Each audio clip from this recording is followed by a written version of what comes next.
Lakini nikakumbuka wakati tuko mafundisho muda wote, katekista aliniambia niwe babako kama babako wa kiroho.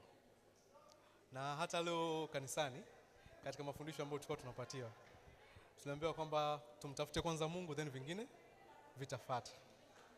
Kwa hiyo zawadi zangu kwako, kwanza kama mkatoliki mpya, na kuzawadia kisakramenti ambacho najua ndio tutakuwa kitakopo nyumbani kwetu.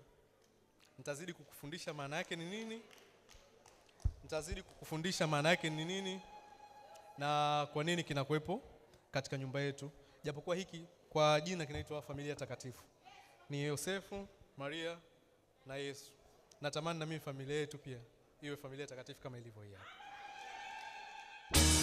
I was waiting for so long for a miracle to come.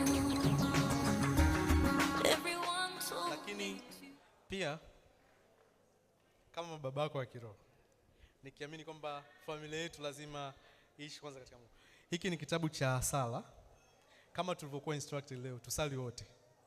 Naamini tutakuwa tukisali wote na kupitia hiyo Mungu atatubariki. Hiki kitabu kitakusaidia wewe pia kujifunza sala za Kikatoliki, lakini tutakuwa tukisali wote tutazidi kupata baraka zaidi.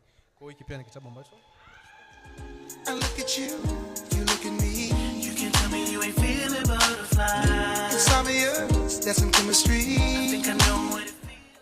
Lakini toka naanza kumfahamu mke wangu, toka ni marafiki, muda wote lazima atembee na Biblia. Kuna vitabu alikuwa ananiuliza, hivi vitabu wewe unavisoma viko kwenye Biblia yenu tu, Biblia yetu haipo.